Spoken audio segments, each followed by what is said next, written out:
Captain Chris Welch is catching fewer lobsters this spring because of spiking oil prices. Whereas in the past you might haul 4 or 5 days a week, we're hauling 3 or 4. We're letting the lobsters crawl into the traps a little bit longer, let the bait fish longer, and a few less trips a week equals less fuel burn. Fuel is a leading expense for fishing fleets, which might require tens of thousands of gallons to fill their boats. The U.S.-Israeli war on Iran has driven up those costs. Currently, the diesel prices are the highest I remember them in the last 2 or 3 years, maybe 4 years. It cuts into your profitability at the end of the day.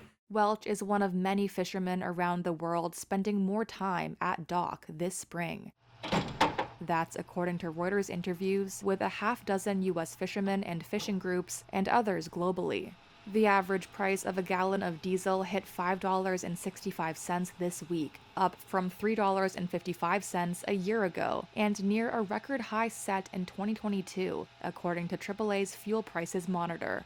The pain is being felt from Maine's rocky coast to South Korea and the Netherlands. The United Nations Food and Agriculture Organization said past fuel price spikes haven't had much impact on the global fish catch. But if the elevated costs stick around, the group says pressure on the sector could intensify.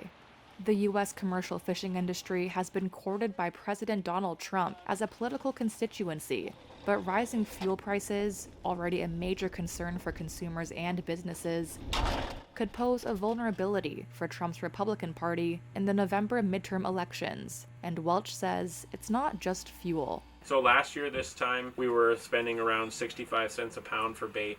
Currently the last I knew was around 85 cents a pound. Our profitability is changed by the cost of our products that we have to use, whether it be fuel, bait, the cost of traps, the cost of any type of mechanical fixes for our boats.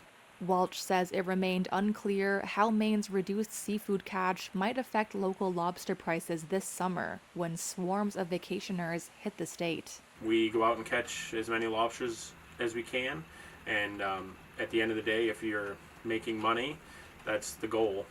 But there are days that you may go and not turn a profit.